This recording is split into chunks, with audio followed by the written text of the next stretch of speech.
Hey, everybody, and welcome back to the Course Creation Mama podcast.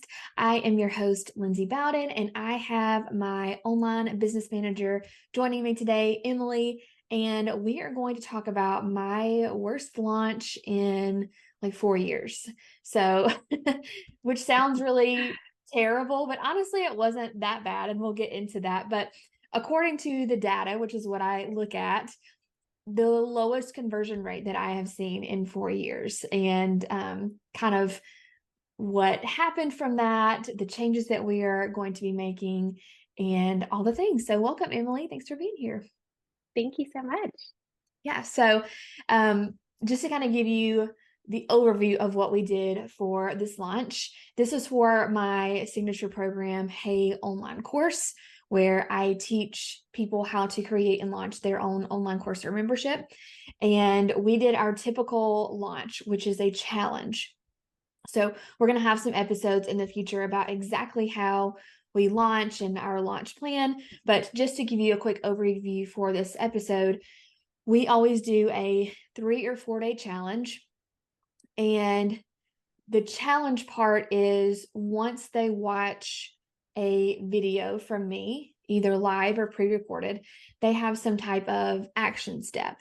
So for this challenge, it was really simple action steps. Sometimes I'll just have something like, drop a GIF once you've watched the video or drop an emoji. And it just gives people kind of skin in the game. Like it's not just watch this video, but it's do something after you watch the video. And it just gets people more involved typically. Um, so we did a 3 day challenge. What else am I missing? I know we do a Facebook group every time. Our challenges are a lot, so it's hard to go into every detail and do a launch debrief all in one episode. But just to give you Yeah. an overview.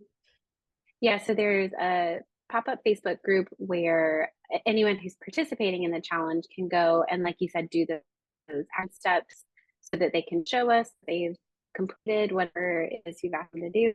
And that Facebook group also has like other types of engagement posts where they can kind of get to know the other people participating and see that you're real and not a robot, and it just kind of helps everyone, like you said, get a little more skin in the game and really feel like they're participating in something. Yes, and I've been doing challenges for my teacher business since 2020, I think was the first, or maybe, yeah, 2020 was the first challenge I did in the fall, or late or winter. And it works really well with that course because that course is a skills-based course. So I'm teaching teachers how to make resources. And so they're actually following along with me through each day of the challenge. And each day I just teach them like a little part of the resource. And then they watch the video and make the resource on their own computer.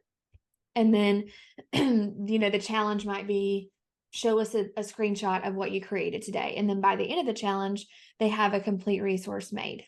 And that works amazingly well for my teacher business. I still run that same challenge and it brings in, 6-figure launches. So for this course business, I'm really not teaching a skill, but I'm teaching more of an idea and mindset shifts. So we thought for this challenge that we would really focus on the mindset shifts that people need to make before they join a program about creating a course.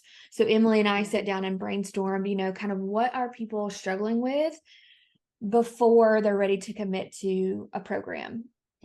Yeah, because your audience really is people in the very beginning stages of their online course business. And so we wanted to really focus on how do we more or less convince them that they can do it, because they're not actually doing it yet. And so that was kind of where we were coming from, thinking about that mindset shift. Yeah, and so we actually had a launch earlier in the year where we did teach a skill. We taught people how to build an email list. And I think that it went well, but it was overwhelming for people. It was almost too much. Yeah. And so we Hmm. really thought, okay, so maybe shifting from teaching a skill, like starting an email list, to more of that mindset shift. And let's see how that converts. And I honestly, I'm not giving up on the mindset shifting kind of challenge. I think that it will work. I think there was Mhm. other factors that contributed to this low conversion rate, which we'll talk about. So anyway, that's what we did. Just to give you an idea of what we taught each day.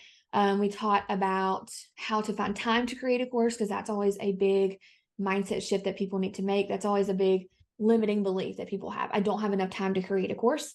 So then I talked about in that video how to carve out time in your day. And their challenge was, list out some times during the day where you can work on your business. Or, another one might be, I don't really believe that you can make money from a course. And so I talked about kind of how you can predict your profit with a course. And we went through the math of that, because it's really just a math equation to find out how much you can earn. So anyway, I liked the idea of the mindset shifts. We got good feedback on that part. So let's talk about kind of what we saw that didn't go well from this launch. So I think the time of year was one factor. October is busy. And we saw a change in how much of the video people were watching, or even like, were people watching the videos at all? So I did pre-recorded videos this time. It wasn't like a live, and we didn't have a great watch rate for the videos. So I think that could be a lot of things. It could be maybe we need to find sexier titles for each day of the challenge. Maybe people weren't really interested in what the days were, or maybe it was the time of year. People were just busy. I am seeing a shift towards more one video, like a webinar, but not even the webinars that you see out there that are like an hour long, but like 20 to 30 minute webinars. And if you can convey the value of your program in 20 to 30 minutes, that's all people really need. Yeah, just the videos, we had trouble with getting people to actually watch them.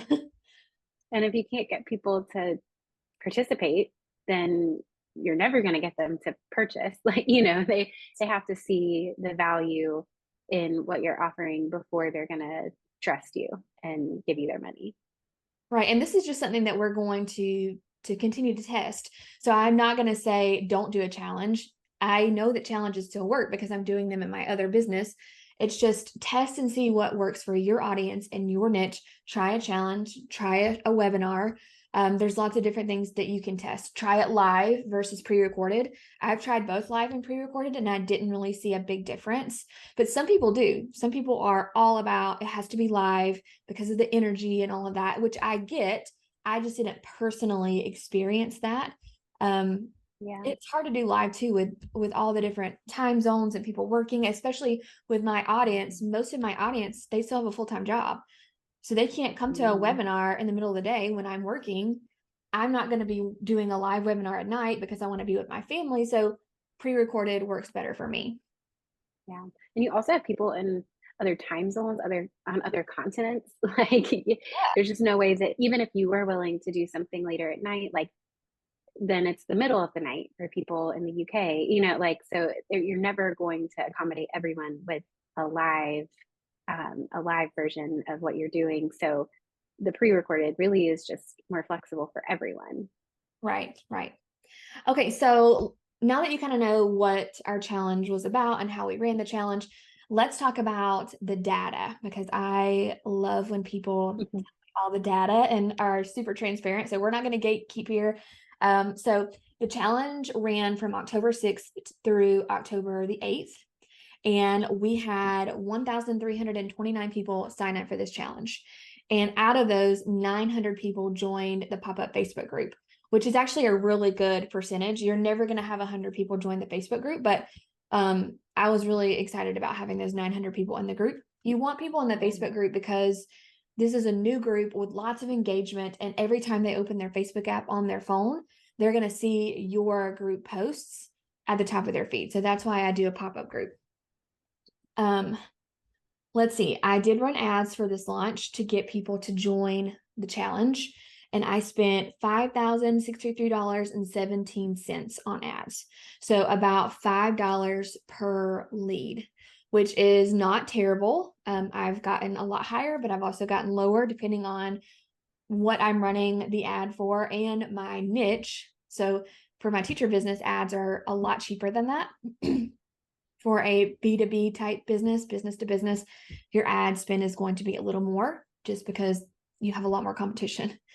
Let's see some other statistics. So as far as challenge signups, I got 75% of the challenge signups from ads. So 25% came from people that were already on my list. 75% came from ads, so new people. So that does tell me a lot of these people might have been a cold audience. So it might take them a little longer to join a program like this because they don't know me yet. And just because they don't join now doesn't mean they might not join in the future. I've had people do challenges like 4 times with me and then join, which is crazy. Yeah, yeah, it takes, I mean, especially with something that's a financial investment, it takes time. And, you don't necessarily go out and purchase like a new computer or a new, something like that. You might kind of shop around and just see what you like the best before you fully commit. So, like you said, you're not giving up on them, and showing them that you're consistent with what you offer by continuing to offer challenges in the future will also help with Yeah, and there's so many different types of buyers out there too. I'm a impulse buyer, so I that. know immediately, yes, I'm buying this or no, I'm not. My husband is like a long game type. Like he will research for months before he buys something. So he probably wouldn't have purchased during this launch, but maybe it would take him a couple launches to purchase. So um that's always something to keep in mind when you're doing a live launch. Just because they don't purchase now doesn't mean you wasted that money on ad spend or wasted that time with organic marketing. They could buy in the future. Okay, so continuing with our data. So my email list, let's talk about email list size because that's always important. Before starting this launch, my email list was about 8,200 people, which is a good size. And once we started the challenge, I hit a little over 9,000 just because of these new people that were joining my list for the challenge. And the total amount of sales that we got was 17. So we got 12 people who paid in full, which was $897. And then we got the other people paid for the payment plan. And our payment plan for this launch was 6 payments of $197. So honestly, I am not super upset about the amount of income that we earned. We didn't lose money, which is always great. We made about 11K. What concerned me was the conversion rate was low. So the conversion rate for this launch, which is how many people purchased divided by how many people signed up for the challenge, was 1.3%. And if you look at my total email list, it would be even less than that. But I always calculate conversion rate just based on the people in the challenge. So 1.3% is typically what I'll see in like an evergreen type launch, not a live launch. I'm used to seeing at least 4%. I've even had all the way up to 10, 11, 12% with my teacher business. So when I saw that, it was alarming to me. And I was like, okay, Emily, we need to sit We need to down sit down. and figure out like what the heck is going on. So Yeah. yeah, I always want to survey my audience after a launch to see what can we improve, what can we do better. But for this launch in particular, because I saw such a low conversion rate, I really wanted to think about, is what we're offering the best for who we're offering it to, for my audience? Is this what people want? Is it accessible to people? Kind of what is going on here? Right. You're all about, your whole business is around serving people. And when you see something like that, like you said, you were still profitable. It wasn't failed per se. Like we even talked about like, what do we name this podcast? And failed was the first word we came up with, but we were like, that's not what happened. It wasn't a failure, but it just, like you said, was concerning that obviously there's people that are interested in what you're doing because they're signing up for your email list, they're signing up for the challenge, they're participating in the challenge, but then there's something that's happening between there and taking the next step. And so you want to figure out how you can serve your audience the best. Yes. So the best way we have found to figure out kind of what our audience is thinking is we send them a why didn't you buy email a few days after a cart closes. And it's a quick 1-question survey in Google Forms. And we basically say, can you just let us know why you didn't buy? It'll help us make decisions for the future. And we give them like a list of options. So the options could be, and you'll have to help me out with this, Emily, but the course Too is expensive. I don't have enough time. I found another course, something to that effect.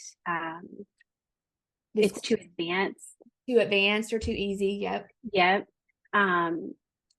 I think there's a couple more, but things of that nature, just kind of like, I guess what we would see to be the most common reasons people wouldn't purchase. And then if it was something different, they do have the chance to comment. Like we leave a box that they can comment if it's something completely different, but usually it falls into one of those categories.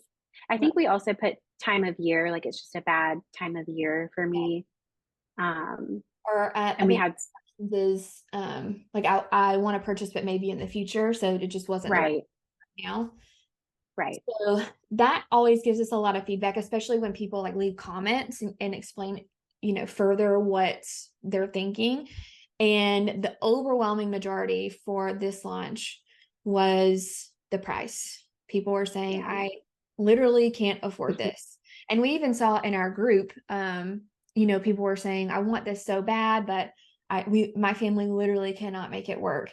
And Emily and I started talking, and I was telling her, I, not necessarily in my group, but I'm in a lot of moms groups in my area, and I see more posts from moms than I ever have before, asking for help with groceries and gas and just basic needs.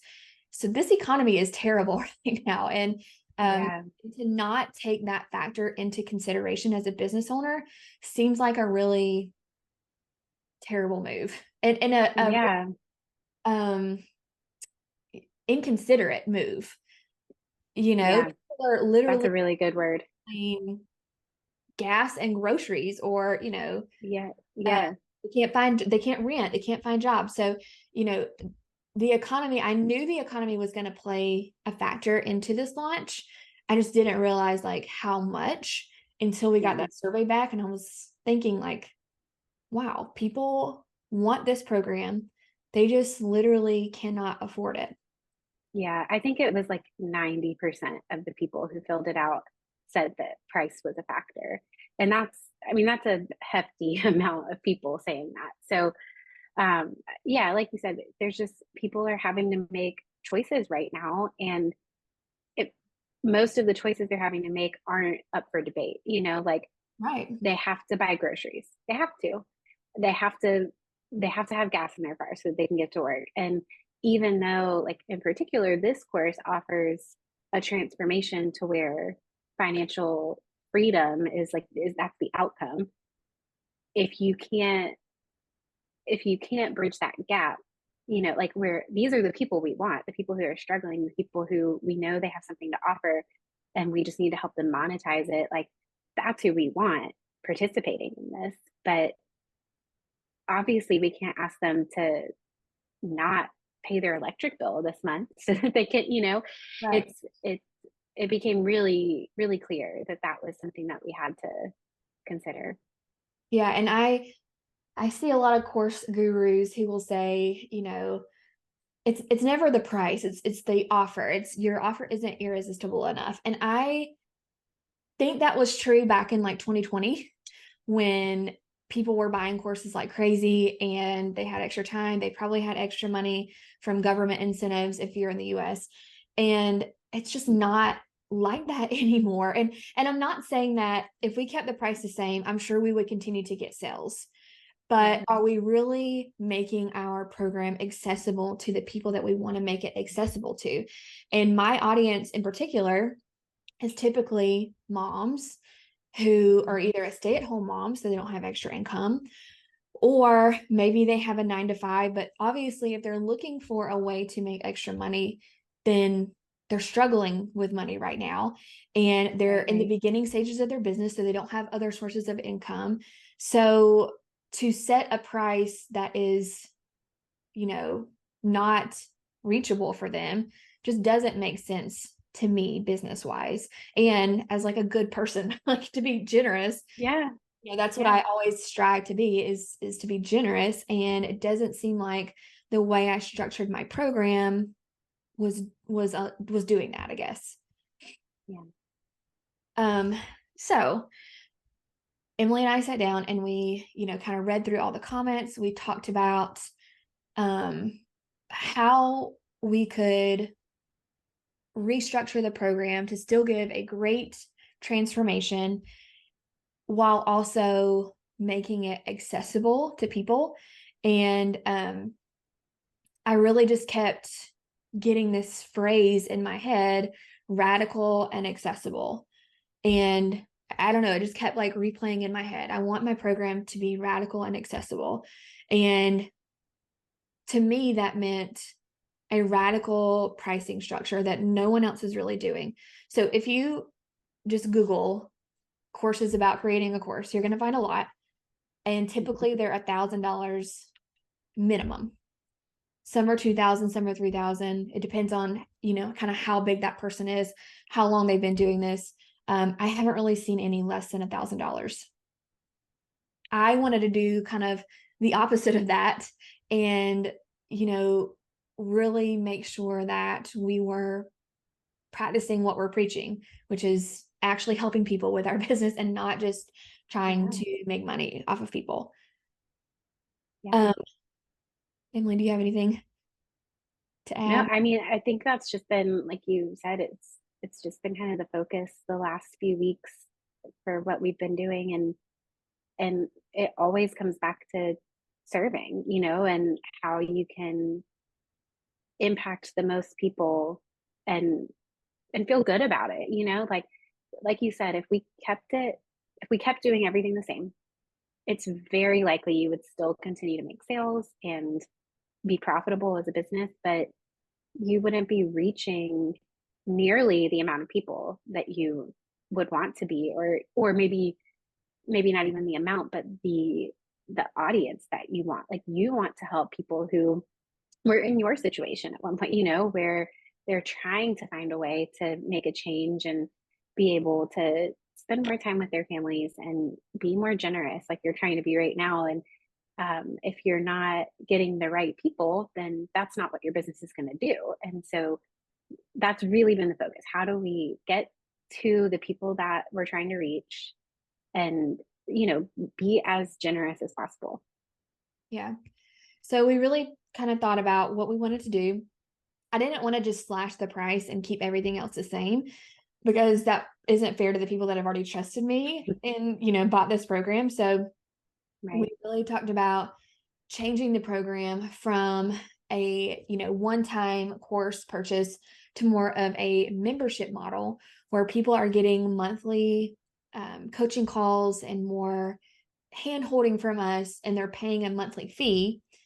And the reason I thought that might work better is because if people just buy it one time and they get lifetime access, then psychologically they may think, well, I can just get to this course whenever. I'm just going to put it on my course shelf and forget about it. And then they never get the result, even if they've paid a higher price. Whereas a membership model, if they pay monthly, that fee is coming out every month. It reminds them, oh yeah, I need to get in there, watch the videos, take action, get the result. But we didn't want it to be like an outrageous monthly price either, because then that defeats the point of being radical and accessible. So Right. we really thought about, how do we want to structure the price to make this membership, profitable for us, because it's still a business. This is how I support my family. We are a one income household. I wanted to make sure that it was going to work in that sense, while also allowing people to join at a reasonable rate. And also, I feel like some people just want to get their toes wet, but they're not ready to make a huge commitment. And maybe they don't know if course creation is right for them. So maybe they want to join, see if it's the right fit. And if it's not, they're not locked into the super high price. And to be completely honest, I don't know if we're going to keep this forever. Like, this is a test. Everything we do in our business is a science experiment. And we are testing this out to see if this allows people to join, and get a transformation at an accessible price. And if it doesn't work, we'll try something else. So don't listen to people who are like, oh, don't change the price, or, if people can't afford your program, then you're not attracting the right people. I don't always believe that's true. Maybe you want to attract people who are beginners, and that's okay. That's okay to attract people who Yeah. maybe can't afford some high ticket program. So that's kind of what we're thinking right now. We won't go into all the details because we are releasing this new pricing structure over Black Friday weekend, actually, and we are super excited about that. But anything else you want to add, Emily, about our new kind of structure for the membership? Yeah, I think I mean, everything you said is so true. And just because it will be a lower entry point for people doesn't mean that, as from a business standpoint, doesn't mean that you will make less money. The hope would be that people would see the value in it and that they would remain in it for as long as we do it. And um, I mean, maybe you would even make more money in the long run if it's something that's valuable. So that's just another thing that, we've just to consider, that right now you may not get like this giant influx of money like you would from a pay in full option, but the goal is always to provide value and to show people that what we're doing is worth investing in. So that's, something else that we're kind of hoping people will, like you said, kind of get their toes wet, see if they like it, and the people who do like it will stick with us. Right. Right. And online course creation is such an ongoing process. So some people might join and get the result in 3 months if they follow kind of the program that we have laid out. That's kind of what we designed it for, was 3 months. And if you can get the result in 3 months, amazing. I don't want this to be a program that you need forever. However, Right. course creation is an ongoing process. So maybe you launch and then maybe you launch again and something doesn't work. Well, you have access to us via coaching calls in a Facebook group. So it's something where the support is there if people need it. But if someone can just kind of DIY it and watch the videos and get the result on their own, it works for them too. So that's really what we wanted to do. And I'm excited. I'm really excited to open this up and kind of see how it works. And if people are, interested in this new kind of pricing structure that really no other course creation program is doing that I've seen. It is So exciting. yeah, We'll find out. we are pumped. We have put a lot of work into this. So yeah, so that is basically the gist of this launch. We kind of told you, what we did for the launch, the data, how it wasn't a failure of a launch, but it was just a lower conversion rate. So how we are restructuring and listening to our audience and being true to my values and beliefs as a business owner, as someone that actually wants to help people and help people that are in the beginning and not really making money, or they might not have extra money yet, how we can, change this program to make it radical and accessible and really transformational. So we're excited. If you want all the information about this, we are releasing the new pricing structure for Hey Online Course over Black Friday weekend. It will only be available for that weekend because this is a test. We are testing this to see if this works. So if you want to get all the information, make sure you're on my email list. You can get on my email list now by heading to meetthebowdens.com/list. We will send you a list of 100 profitable online course ideas, and you'll be the first to know about this new awesome program that we have put together. So yeah. Yay.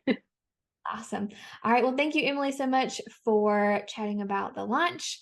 And we Of hope you course. guys will get on our list. If price has been an issue for you in the past with joining a program, we hope that our new program will make it accessible for you. And we will see you guys next week.